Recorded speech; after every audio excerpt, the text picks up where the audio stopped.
guys a story. Actually, do I have time? I have time to tell the story, inshallah. I'll give you guys the story.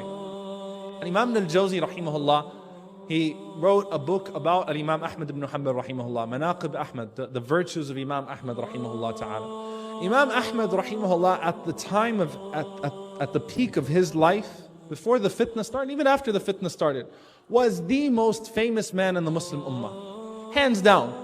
The fact that Imam al-Dhahabi, rahimahullah, says this was the largest janazah that took place. In a matter of one day, he died and he was buried in the same day. You had 1.3 million people come and pray janazah on him. That's more than the Pope. More than Pope John Paul with all the media and holding his body out. Imagine how popular and beloved he was. Imam Ahmad, rahimahullah, used to go around to his students' halaqas, used to go around seeking knowledge from other people, wrapping his face so people wouldn't notice him.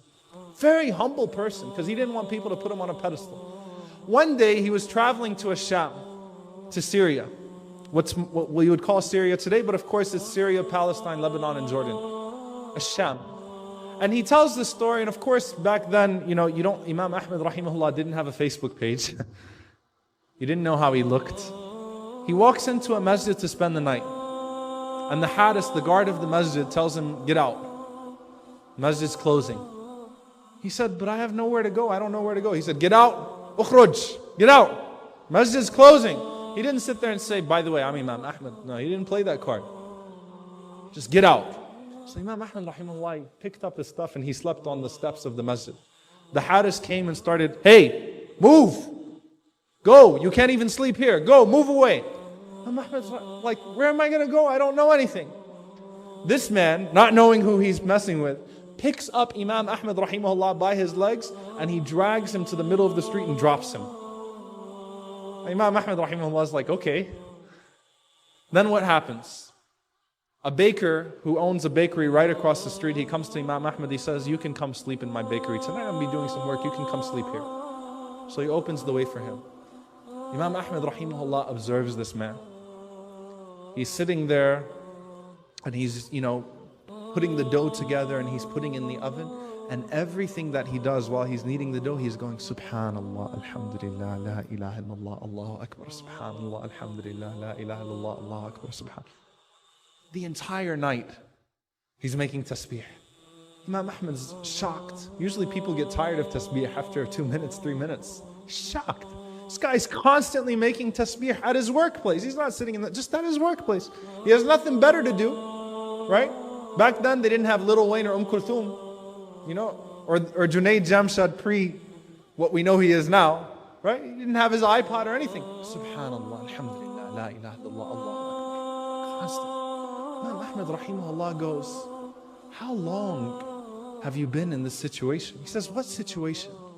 Making tasbih to Allah subhanahu wa ta'ala. He says, my whole life, this is what I do. Imam Ahmad rahimahullah, he says, what have you seen from Allah subhanahu wa ta'ala as a result of all this tasbih that you make? All these days that you make tasbih. Obviously Jannah.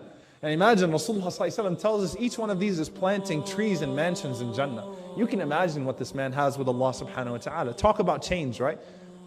But he says, مَا دَعُوتُ اللَّهَ لِشَيْءٍ إِلَّا أَعْطَانِي إِيَّاهُ. I never made dua to Allah for anything except that He answered it.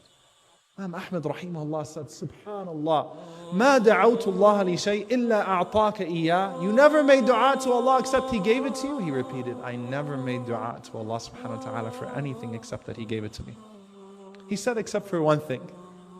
Imam Ahmad rahimahullah said, what is that? He said, An ara al-Imam Ahmad. To have a chance to see Imam Ahmad. Imam Ahmad rahimahullah was brought to tears. He embraced this man. But then he said, Subhanallah, Ha hu Allah, qad ja'aka bi Ahmad, yajurruhu bi rijlihi ila makhbazik. He said, here is Allah. He brought you Ahmad, dragging him by his feet to your bakery. If it wasn't for you, I could have slept in peace at the masjid. SubhanAllah, think about that. Tasbih.